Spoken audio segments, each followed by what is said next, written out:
ماشاء اللہ لا حول ولا قوۃ الا باللہ العلی العظیم۔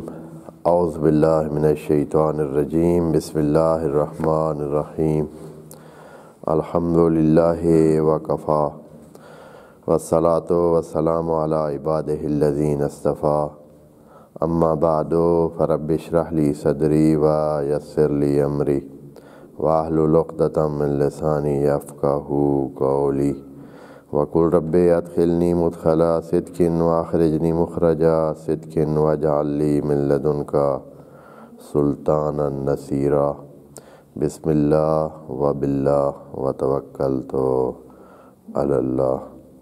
قال اللہ تبارک و تعالی فی سورۃ البقرہ آیت نمبر 260، اعوذ باللہ من الشیطان الرجیم، بسم اللہ الرحمن الرحیم۔ وَإِذْ قَالَ إِبْرَاهِيمُ رَبِّ أَرِنِي كَيْفَ تُحْيِي الْمَوْتَىٰ قَالَ أَوَلَمْ تُؤْمِنْ قَالَ بَلَىٰ وَلَٰكِنْ لِيَطْمَئِنَّ قَلْبِي قَالَ فَخُذْ أَرْبَعَةً مِنَ الطَّيْرِ فَصُرْهُنَّ إِلَيْكَ ثم اجعل على كل جبل منهن جزءا ثم ادعهن يأتينك سعيا واعلم ان الله عزيز حكيم۔ صدق اللہ العظیم۔ آیت الکرسی کے ذیل میں جو دو آیات تھیں،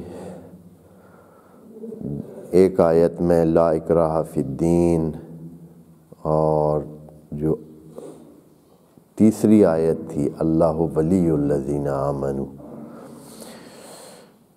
اس آیت میں ایمان اور کفر کی بات ہوئی تھی، اور ایمان باللہ اور کفر بالطاغوت ایک طرف، اور ایمان بالطاغوت اور کفر باللہ دوسری طرف۔ تو اس کے لیے مثالوں کی صورت میں اگلی 3 آیات میں خدا کریم نے ہمیں وضاحت کے ساتھ ان افراد کی مثالیں پیش کیں جو یؤمن باللہ ہیں اور جو یؤمن بالطاغوت ہیں، یعنی دونوں طرف کی مثالیں۔ پہلے چونکہ آخری بات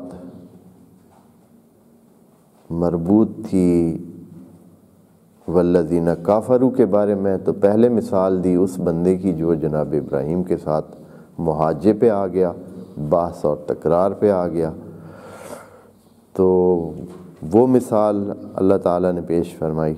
اور اس کے بعد یؤمن باللہ کی مثال دی آیت نمبر 259 میں، او کالذی مر علی قریۃ، اور آج یہ تیسری مثال بھی یؤمن باللہ کے حوالے سے ہی ہے، لیکن اس میں اور پچھلی مثال میں درجات میں فرق ہے۔ وہ مثال ایک ایسے شخص کی تھی، ایک ایسے بندے خدا کی تھی جو مومن باللہ تھا، لیکن ابھی اطمینان کی لیول پر اور اس لیول پر کہ جس میں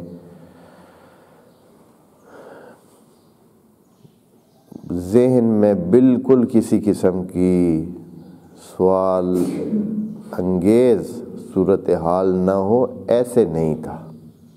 ان کے ذہن میں سوال تھا، وہی سوال تھا، انا یحیی ھذہ، اصلا یہ سوال ہے، انا یحیی ھذہ اللہ بعد موتہا، یہ سوال انگیز کیفیت تھی۔ ایمان اپنی جگہ پہ تھا، ساری صورتحال تھی، جیسے کہ ہم بہت ساری چیزوں کے بارے میں نہیں جانتے ہیں، تو ایمان رکھنے کے باوجود، ایمان بالغیب کا مطلب یہ ہے کہ ہمیں پوری معلومات ہی نہیں ہے۔ جب ہم کہتے ہیں ایمان بالغیب تو اس کا مطلب یہ ہے کہ ہمیں پوری معلومات نہیں۔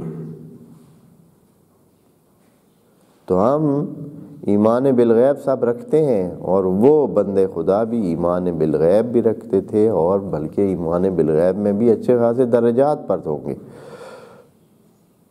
لیکن ساتھ ہی ذہن میں سوال بھی موجود تھا، انا یحیی ھذہ اللہ بعد موتہا۔ اب جو آج مثال آ رہی ہے یہ جناب ابراہیم کی ہے۔ جناب ابراہیم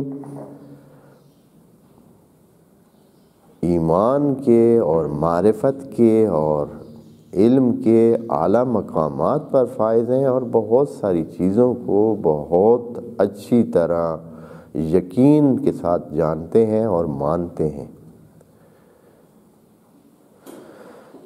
اس لیے یہاں ان کے سوال کی کیفیت مختلف ہے، وہ درخواست کر رہے ہیں، سوال نہیں کر رہے، جبکہ پچھلی آیت میں وہ بندے خدا چاہے وہ عزیر نبی اللہ ہوں وہ سوال کر رہے ہیں۔ اس کا مطلب ہے وہ ابھی اس حوالے سے معلومات کے یا معرفت کے اس لیول پر یا یقین کے اس درجے پر کہ جس میں سوال باقی نہ رہتا ہو نہیں پہنچے۔ اس میں کوئی حرج نہیں ہے کہ انسان چاہے جتنا بھی ہو، چاہے وہ نبی ہو، یہ نہیں کہہ سکتا ہے کہ وہ ساری معلومات جو اللہ کی ہیں، جو سارے غیب کے سلسلے ہیں، وہ سارے وہ جانتا ہے، یقیناً نہیں جانتا ہے۔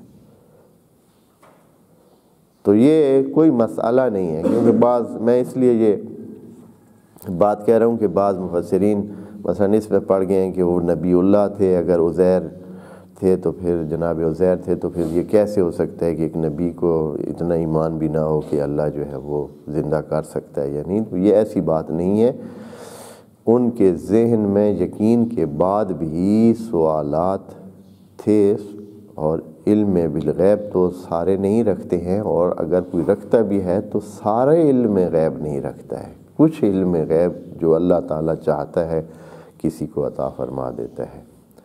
وَلَا يُحِيطُونَ بِشَيْءٍ مِّنْ عِلْمِهِ إِلَّا بِمَا شَاءَ۔ ذرہ بھی کوئی علم اس کا نہیں جانتا ہے سوائے اس کے کہ جتنا وہ چاہتا ہے۔ تو اس مثال میں جناب ابراہیم یقین کی لیول پر فائز ہیں، ان کو کوئی شک نہیں ہے، کوئی سوال بھی نہیں ہے، حتی سوال بھی نہیں ہے جناب ابراہیم کے ذہن میں کہ کیسے اللہ ان کو زندہ کرتا ہے، یعنی کس طرح، صرف وہ دیکھنا چاہ رہے ہیں۔ یہ ایسے ہی ہے کیونکہ وہ کہتے ہیں وَإِذْ قَالَ إِبْرَاهِيمُ رَبِّ أَرِنِي، اے اللہ مجھے دکھا، كَيْفَ تُحْيِي الْمَوْتَىٰ۔ یہاں یہ سوال پیدا ہوتا ہے کہ آیا جناب ابراہیم کو یقین نہیں تھا؟ اس سوال کو دور کرنے کے لیے خدا کریم نے خود اس مکالمے کو دلچسپ بنا دیا اور خود سوال کر دیا، تاکہ ہمارے ذہنوں سے یہ بات نکل جائے کہ جناب ابراہیم کس لیول پر تھے۔ وَإِلَّا سوال کی تو گنجائش ہی نہیں ہے۔ اولم تؤمن، کیا آپ کو یقین نہیں ہے، ایمان نہیں ہے، بھروسہ نہیں ہے؟ فرمایا کہ کالا بلا، اس میں تو کوئی شک نہیں ہے کہ مجھے پکا بھروسہ ہے، ایمان ہے اور یقین ہے، ولیکن لیطمئن قلبی، لیکن میں یہ کام اس لیے کر رہا ہوں کہ میرا دل اطمینان کے درجے پہ چلا جائے، یقین سے اطمینان کے درجے پہ چلا جائے۔ یقین اور اطمینان میں بھی فرق ہے جو عرض کریں گے۔ اچھا، تو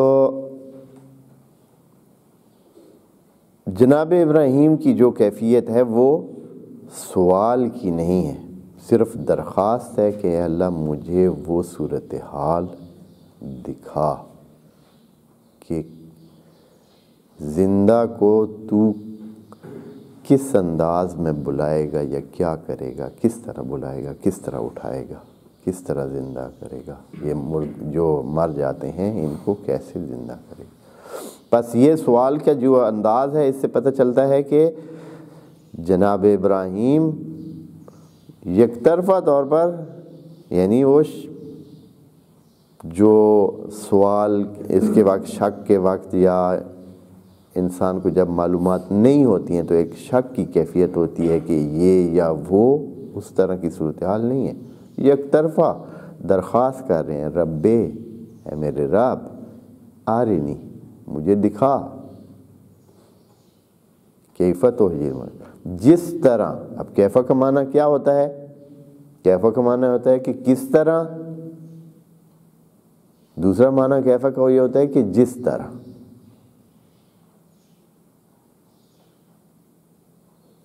اب ان میں آپ اردو میں فرق سمجھتے ہیں کہ ایک دفعہ آپ کہتے ہیں کہ مجھے دکھا کہ کس طرح یہ کام ہوتا ہے، یعنی مجھے پتہ نہیں ہے اور مجھے بالکل معلومات نہیں ہے، آپ مجھے دکھائیں۔ دوسرا ہے کہ مجھے دکھا جس طرح آپ کرتے ہیں، یعنی یہ ہے کہ جو کیفیت ہے وہ میرے سامنے رکھ، یہ نہیں کہ مجھے پتہ نہیں ہے۔ جس طرح تو نے کیا ہے، جس طرح تو کرتے ہو، کس طرح کرتے ہو، یہ ہے کہ جاننا چاہتا ہے۔ جس طرح کرتے ہو جاننا نہیں چاہتا ہے، دیکھنا چاہتا ہے۔ پتہ ہے اسے کہ یہ کام کیسے ہوتا ہے، لیکن وہ صرف کیا کرنا چاہتا ہے؟ اس چیز کو دیکھنا چاہتا ہے۔ کیفہ میں دونوں معنی ہیں۔ کیفہ کو عربی میں اس کے لیے بھی استعمال ہوتے ہیں کہ کس طرح یہ کام ہوتا ہے، کیفہ حالک، آپ کا حال کیا ہے، یا آرنی کیفہ تفعل، جس طرح تم یہ کام کرتے ہو مجھے دکھاؤ۔ پتہ ہے کام کا اس کا کہ کیسے ہوتا ہے، لیکن جس طرح آپ کرتے ہیں وہ دکھائیں۔ یہاں بھی وہ کیفہ ہے، کیفہ تحیی الموتیٰ، آپ اے اللہ موتیٰ کو جس طرح زندہ کرتے ہیں یا جس طرح زندہ کریں گے، وہ کیفیت میرے سامنے لے، اور میں اپنی آنکھوں سے دیکھنا چاہتا ہوں۔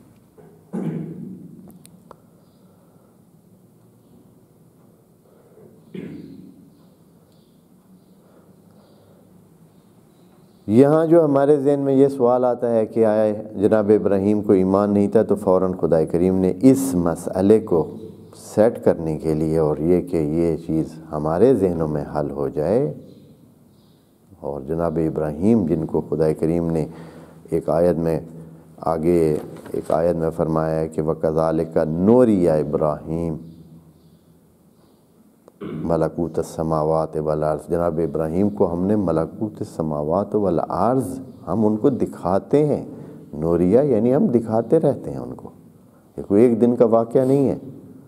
یہ کس میں ہے جی؟ سورہ انعام کی 75 نمبر آیت ہے یہ، وَكَذَلِكَ نُورِيَ ابراہیم ملکوت السماوات والارض وَلِيَكُونَ مِنَ الْمُوقِنِينَ۔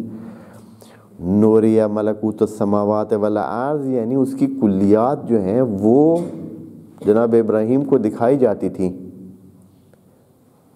اس سے کیا ہوتا تھا؟ ان کا درجہ ملکوت تک پہنچتا، اس طرح یقین تک پہنچتا تھا۔ وَلْيَكُونَ مِنَ الْمُوقِنِينَ، کہ وہ یقین کے درجے پر پہنچے۔ یقین کے درجے میں اور اطمینان کے درجے میں کیا فرق ہے؟ یقین کا درجہ جو ہے وہ اس وقت ہوتا ہے جب آدمی ہر حوالے سے، دلائل کے حوالے سے، معلومات کے حوالے سے 100% اسے ذہن میں بالکل پکا اور مستحکم بھروسہ، اعتماد موجود ہے، اس کو پتہ ہے، جانتا ہے، اگر کر سکتا ہے تو جانتا ہے، ہونے والا ہے تو جانتا ہے، یعنی جو چیز بھی ہے اس کو جانتا ہے اور اس کے ہونے کا اس کو 100% یقین ہے۔ لیکن ابھی ایک اور مرحلہ بھی ہوتا ہے، جیسے آپ کو مثال کے طور پر، آپ کے پاس مثال کے طور پر چیک ہے، آپ بینک میں جاتے ہیں، آپ کو یقین ہے کہ آپ جب جائیں گے بینک میں تو آپ کو پیسے مل جائیں گے، آپ کے اپنے پیسے ہیں، لیکن ابھی بھی جب تک وہ پیسے آپ کے ہاتھ میں نہیں آتے ہیں آپ کی کیفیت یقین سے اطمینان میں نہیں آتی۔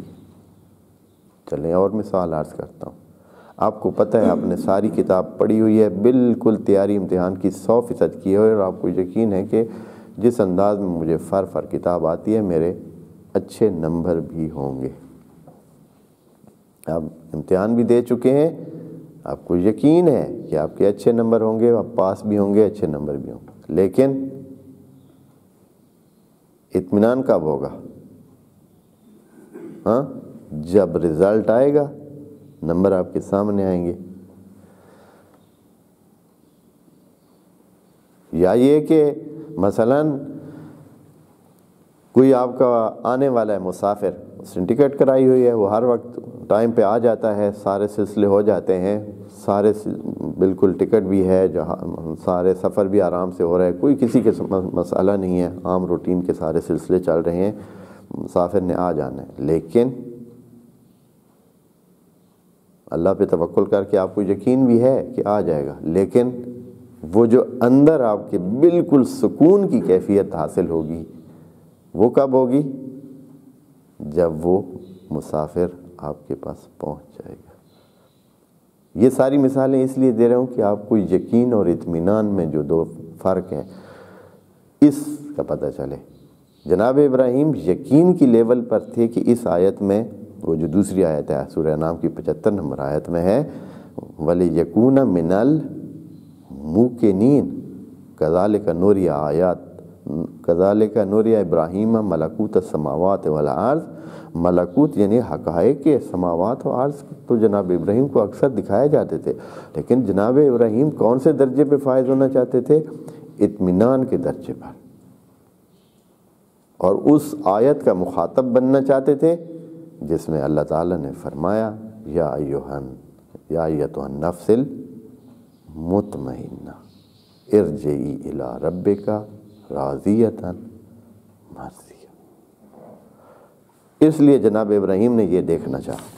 یہاں تک ہوگی بات۔ بس جناب ابراہیم کا سوال کیا ہے، ان کی درخواست کیا ہے؟ یہ درخواست فرق کرتی ہے اس پچھلی صورتحال سے جو اس بندے خدا کی تھی جو مر علی قریۃ۔ اب اللہ نے ہمارے اس سوال کو رفع کرنے کی کہا اولم تؤمن، کیا آپ کو بھروسہ نہیں ہے، آپ کو یقین نہیں ہے، ایمان نہیں ہے؟ تو فرمایا قال بلا مطمئناً، مجھے بھروسہ ہے، ایمان ہے، بلا ہے، ولیکن لیطمئن قلبی، لیکن میں یہ دیکھ کر بالکل اس اطمینان کی لیول پہ پہنچنا چاہتا ہوں تاکہ بالکل کوئی خلش ہی نہ رہے، یعنی ذہن میں تھوڑا سا بھی اگر وہ بہت بہت بہت معمولی سا بھی کوئی ایسے ذہن میں وہ ہے ایسی کہ بھائی یعنی ابھی پتہ نہیں ہے، تو وہ ختم ہو جائے اور اطمینان کی آخری حد کو پہنچ جاؤ۔ اللہ تعالیٰ نے کیا کہا؟ یہاں بہت ہی مہم باتیں آنے والی ہیں۔ یہ باتیں تفسیر کے حوالے سے بھی مہم ہیں، اعتقادات کے لحاظ سے بھی بہت بہت مہم باتیں ان دو جملوں میں۔ سوال یہ تھا، اب سوال کی کیفیت سمجھیں ہم۔ جناب ابراہیم صرف یہ دیکھنا چاہتے تھے کہ اے اللہ آخرت کا منظر کیسے ہوگا، آپ سارے جو انسان ہیں بکھرے ہوئے ہر جگہ پڑے ہیں، قبروں میں پتہ نہیں کہاں کہاں کدھر کدھر ہر جگہ انسان پڑے ہیں، مرے ہوئے زمین میں دفن ہوئے ہیں، پتہ نہیں خاک ہو گئے ہیں، مٹی ہو گئے ہیں، پتہ نہیں کیا کیا چیز بن گئے، تو ان کو تو کیسے زندہ کرے گا،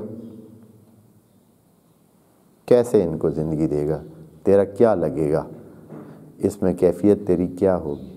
سوال کو سمجھیں گے تو جواب اور اس کی آیت کا جو باقی سارا سلسلہ ہے وہ سمجھ آئے گا۔ یہاں مفسرین نے اس آیت کی یوں سمجھیں کہ خوب چٹنی بنائی ہے، خوب اس کو جو جس طرح پیس پیس کر اس کا سلسلہ بنایا ہے کہ ترجمے میں بھی اسی طرح، یعنی اس چیز کو ادھر لے گئے ہیں جو اپنا ذہن ہے، یعنی ایک بندے کا اپنا ذہن ہوتا ہے، وہ اس کے مطابق پھر آگے اس کی ساری آیت کا معنی اور ساری آیت کو اس طرف لے جاتا ہے۔ مفسرین کا ذہن کیا ہے؟ جو تفسیروں میں داستان نقل ہوئی ہے وہ یہ ہے کہ جناب ابراہیم ایک دن نکلے ہیں باہر، جاتے جاتے ان کو کسی ساحل سمندر پر کوئی مردہ نظر آیا۔ ساحل سمندر پر ایک مردہ پڑا ہے، مردار سے ہی کوئی بھی۔ انہوں نے دیکھا کہ اس کو 3 قسم کے حیوانات اس کو کھا رہے ہیں، اور چوتھی مٹی۔ جو جنگل کے حیوانات ہیں، جو ساحل پہ رہنے والے حیوانات ہیں، وہ بھی اسے نوچ رہے ہیں، کھا رہے ہیں۔ جو سمندری جانور ہیں وہ بھی اسے نوچ رہے ہیں، کھا رہے ہیں۔ جو پرندے ہیں وہ بھی آ کر اس جثے سے نوچ نوچ کے کھا رہے ہیں، اور ساتھ ہی زمین میں بھی اس کا جو ہے نا کچھ حصہ لگ رہا ہے اور ادھر ضائع ہو رہا ہے اور جا رہا ہے۔ تو یہ بکھر رہا ہے، سمندروں میں بھی جا رہا ہے، آسمانوں میں بھی جا رہا ہے، پرندے لے جا رہے ہیں، ادھر جو ہے جانور بھی اسے کھا رہے ہیں۔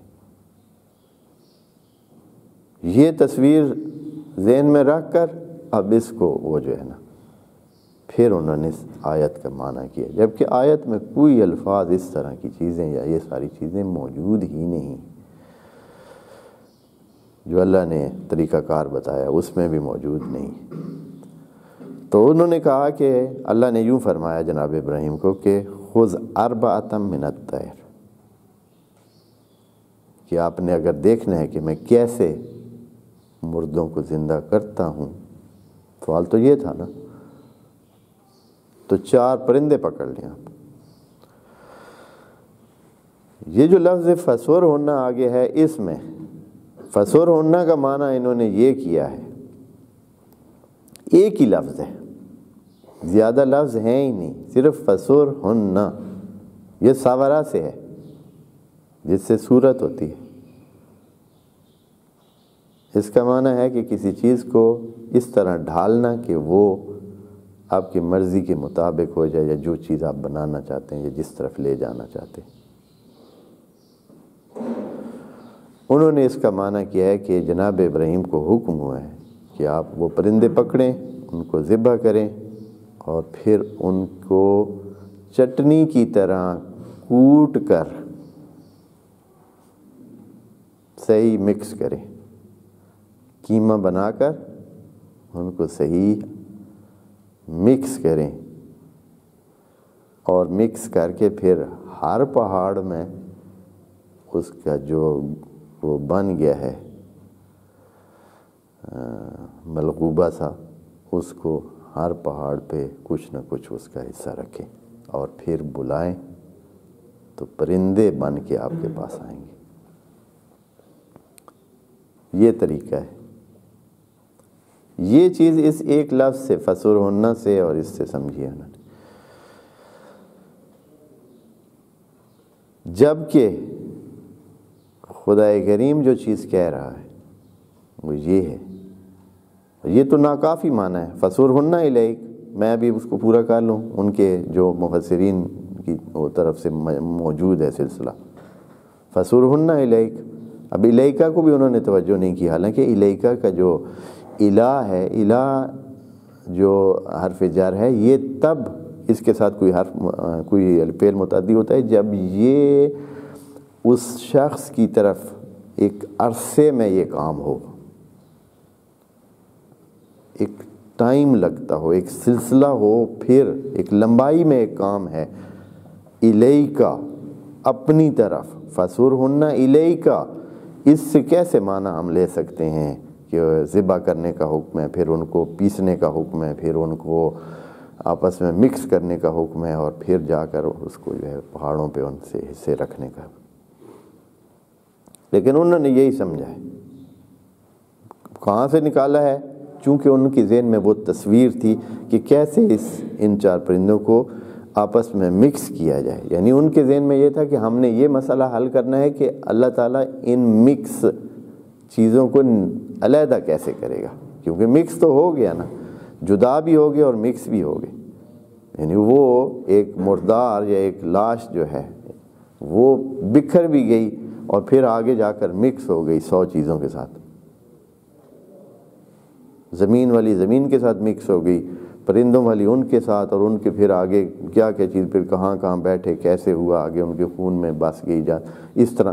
تو یہ بھی اس تصویر کو رکھتے ہوئے انہوں نے یہ خود بخود اس لفظ میں معنی ڈال دیا ہے کہ اللہ کا حکم ہے کہ ان کو آپ پکڑیں، پھر ذبح کریں، پھر ان کو مکس کریں. آیت میں کوئی چیز ایسی موجود نہیں ہے. آیت میں جو موجود ہے وہ یہ ہے، قال فخذ 4 4 پرندے. اب 4 بھی خود مہم ہو جائے گا. 4 بھی یہاں 4 کا لفظ جو آیا ہے تو اس کا مطلب ہے کہ جب جو عدد اللہ نے قرآن میں استعمال کیے ہیں وہ بلا وجہ کوئی بھی عدد نہیں ہے. ہر عدد کی اپنی اہمیت ہے. تو یہاں جو 4 کا یہ عدد اللہ تعالیٰ استعمال کر رہا ہے یہ بھی مہم ہوگا. جیسے کہ 40 کا عدد ہے، جیسے کہ 10 کا عدد ہے، جیسے کہ 12 کا عدد ہے، 12 کا عدد ہے. یہ سارے عدد استعمال ہونے والے ہیں اور ہر ایک کو ایک خاص کیفیت میں اگر رکھا ہوا ہے تو حتماً اس کی کوئی اہمیت ہے. 4 پرندے پکڑنے ہیں. 4 من الطیر، من الطیر، طیر سے پرندے ہوں. اچھا، اس سے یہ ایک چیز آپ کو ہمیں یعنی اپنی زندگی میں اس چیز سے یہ سمجھ آتی ہے کہ پرندوں کو پکڑنے میں اور رکھنے میں بھی کوئی حرج نہیں. پرندوں کو پکڑنے میں رکھنے میں کوئی حرج نہیں. جو لفظ ہے فسر ہن، آگے ہے فسر ہن الیک. فسر ہن الیک کا یہ ہے کہ ان کو اپنے ساتھ مانوس کرو. 4 پرندے آپ رکھو، 4 پرندے پکڑو، پھر ان کو اپنے پاس رکھو. اتنا رکھیں کہ وہ آپ کے ساتھ عادی ہو جائیں، آپ کی پہچان کر سکیں، آپ ان کی پہچان کر سکیں. جیسے کہ پرندے یا حیوانات بعض اوقات کیا ہوتے ہیں، گھریلو رکھے جاتے ہیں، گھروں میں رکھے جاتے ہیں اور ان کو عادی کیا جاتا ہے تو وہ پرندے اس شخص کو پہچانتے ہیں اور وہ شخص ان پرندوں کو پہچانتا ہے. اور یہ کیوں کہا اللہ نے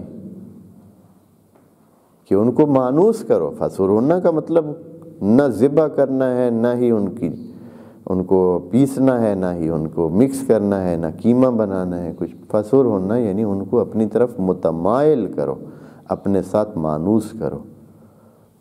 مانوس دو طرفہ مانوسیت پیدا ہو تاکہ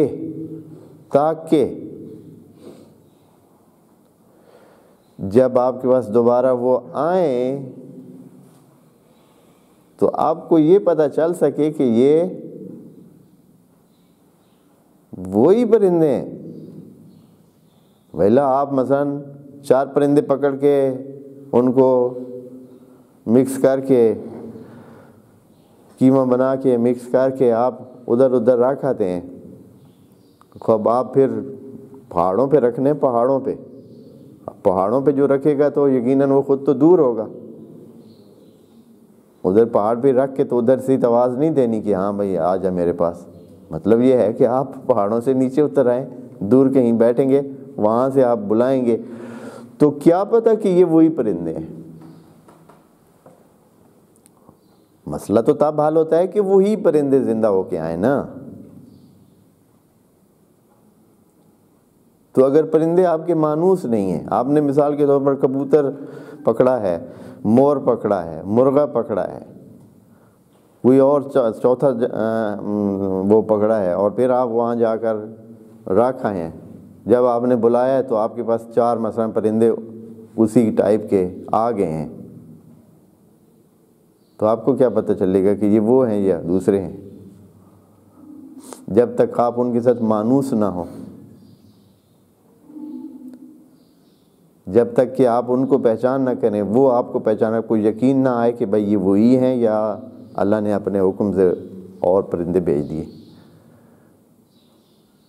مطلب تو زندہ کرنے کا ہے انہی کو جو مرے ہیں۔ تو یہ تب حاصل ہوتا ہے جب کیا حاصل ہو؟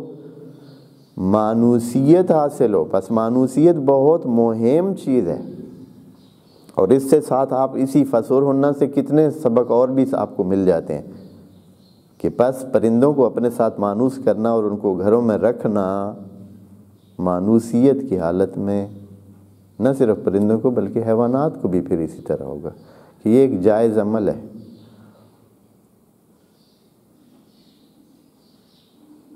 پرندوں کو آپ اپنے ساتھ مانوس کر سکتے ہیں، رکھ سکتے ہیں، وہ آپ کی پہچان کریں، آپ کے ہاں ظلم نہ کریں، ظلم علیحدہ چیز ہے، لیکن یہ ہے کہ آپ کسی پرندے کو، آپ حیوانات کو اپنے پاس رکھ کر ان کو اپنے ساتھ مانوس کرنا، یہ قرآن کے عین مطابق ہے، کوئی حرج اس میں نہیں ہے۔ بعض دوست جو ہے وہ اس بات کو اچھا لے رہے ہیں کیونکہ وہ مرغے شوق سے رکھتے ہیں، تو فَسُرْهُنَّ إِلَيْكَ، بس ان کو کیا کر؟ اپنے ساتھ مانوس کر۔ اچھا پھر اب ایک اور مسئلہ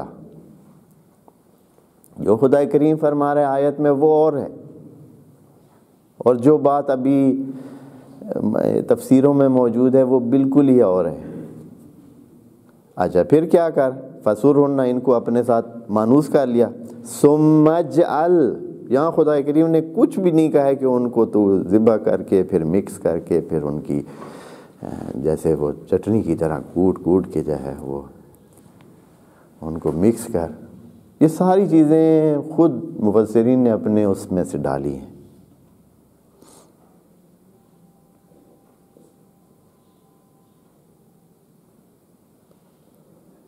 اچھا پھر کیا کر؟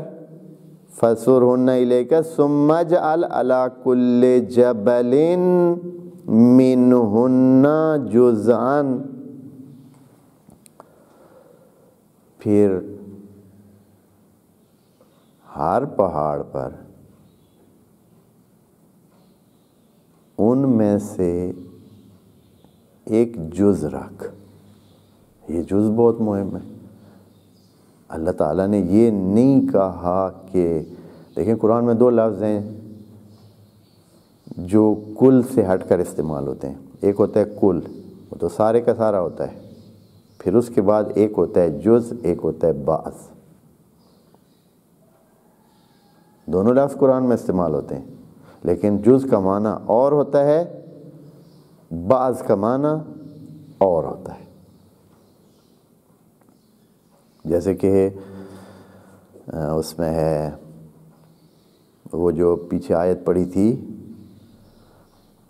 فَاضْرِبُوا بِبَعْضِهَا، وہ جو بنی اسرائیل کے قصے میں جو بندہ قتل ہو گیا تھا، اس میں اس گائے کو ذبح کرنے کا حکم ہوا، ذبح کرنے کے بعد اس گائے کا بعض جو ہے وہ کیا کرنا تھا؟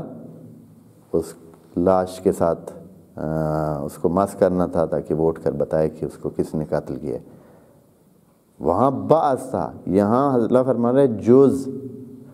جز اور بعض میں یہ فرق ہوتا ہے کہ بعض جسم کا یا اس کل کا کوئی بھی حصہ ہو، کچھ بھی ہو، چھوٹا بڑا، کوئی بھی ناکامل حصہ بھی ہو تو اس کو بعض کہتے ہیں۔ ایک ٹوٹا ہوا بال بھی اگر کسی کا ہے تو یہ اس کا بعض ہے، لیکن یہ حصہ نہیں ہے، جز نہیں ہے۔ جز یعنی ایک حصہ، یعنی ایک مکمل اکائی۔ مثلا ایک چیز ہے 5 جزوں سے پوری ہوئی ہے، تو یہ 5 جزیں ہیں، یعنی ہر جز اپنی ایک پہچان رکھتی ہے۔ بعض جو ہے وہ ضروری نہیں ہے کہ اپنی پہچان رکھتی ہو سکتا ہے کہ وہ اس جز کا بھی کچھ حصہ ہو، اگر کسی جز کا بھی کچھ حصہ ہے تو اس کو بعض کہہ سکتے ہیں۔ یہاں جو سوال ہے اس کو سمجھیں ہم، سوال تھا کہ اے اللہ کیف تحیی الموتى، پس جز کا کیا معنی ہوگا؟ اور یہاں تو خدا کریم نے ان کو مارنے کا بھی نہیں کہا تھا، پھر مارنے کا معنی کیسے سمجھیں؟ موت کی بات اللہ نے کی نہیں ہے کہ ان کو مار کر آپ ادھر لے جائیں اور رکھیں۔ اللہ نے کہا ہے کہ اپنے ساتھ مانوس کریں، پھر ہر پہاڑ پر ان میں سے جز رکھیں۔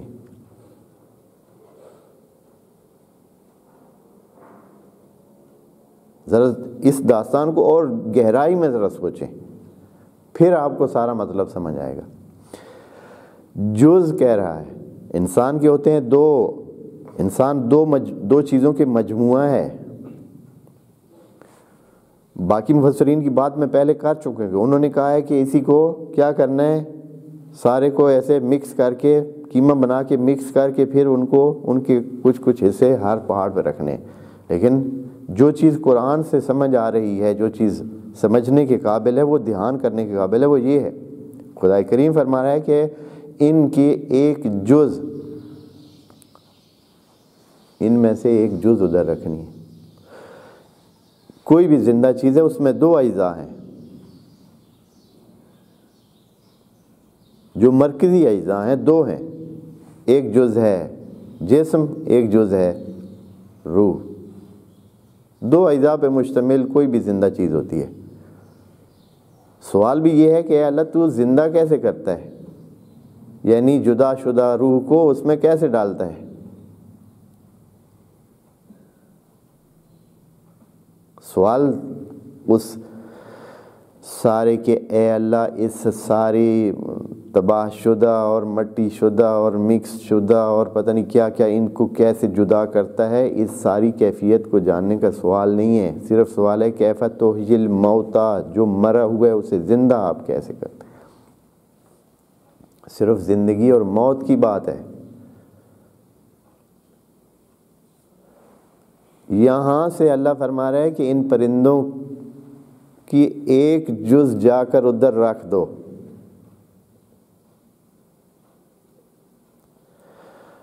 قبر میں جو ہم انسان کو دفن کرتے ہیں تو ادھر کیا رکھتے ہیں؟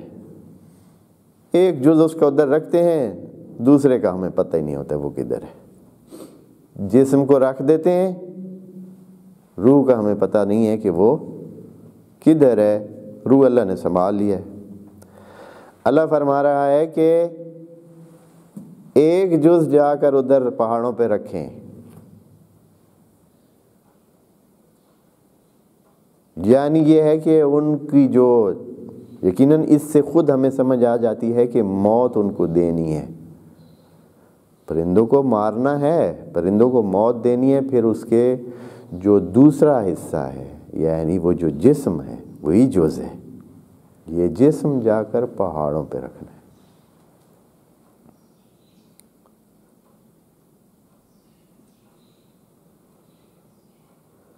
یعنی ہر پہاڑ پہ دور دور ایک جسم اور ایک جثہ رکھنا ہے، یہ جز ہے۔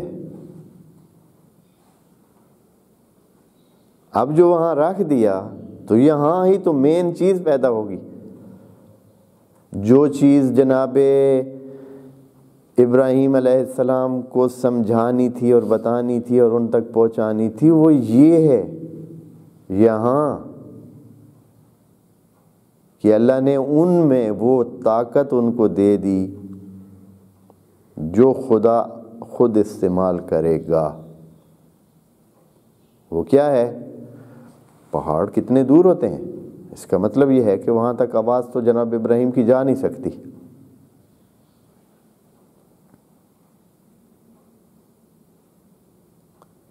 آواز تو نہیں نہ جانی.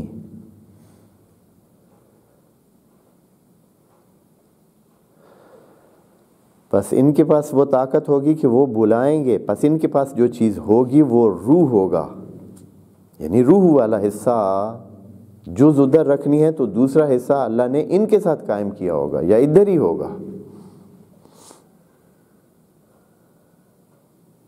وہ ان کے اختیار میں ہوگا. دیکھیں ہمیں وہ چیز سمجھنی ہے کہ جیسے اللہ نے کرنا ہے، اللہ وہ دکھانا چاہتا ہے کہ وہ کیسے کرتا ہے. اللہ کیسے کرتا ہے؟ اللہ کے پاس جو چیز موجود ہے وہ ارواح ہے.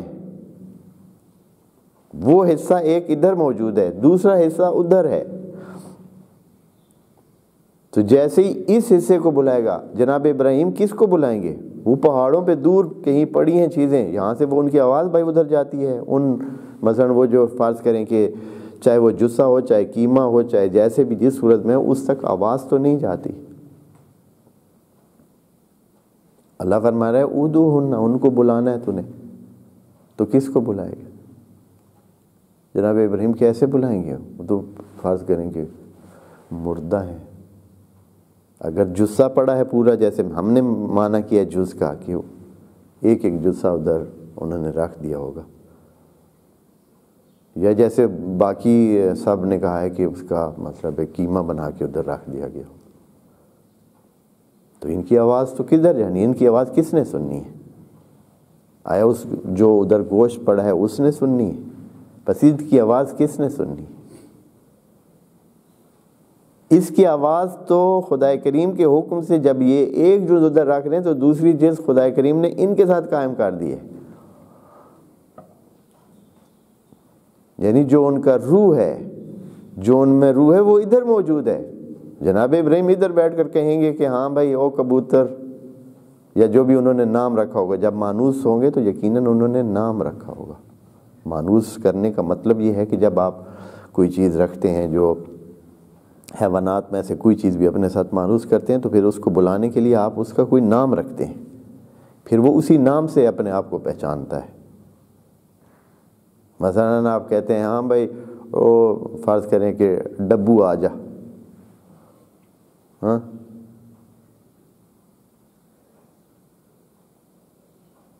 نام رکھتے ہیں. تو وہ جو ان کو بلائے گا تو ایسے تھوڑے کہیں گے ہاں بھائی مرغا آ جا.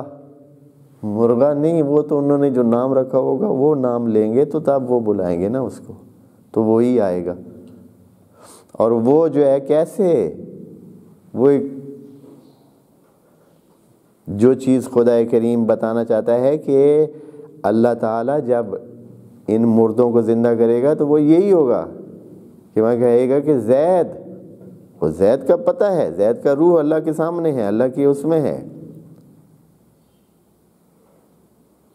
اب اس سے کچھ اور باتیں بھی ہیں جو انشاءاللہ کل تھوڑا سا اس کو مزید بتائیں گے، جو بہت مہم بات بھی ہے کہ کس طرح مردوں کو خطاب کیا جا رہا ہے.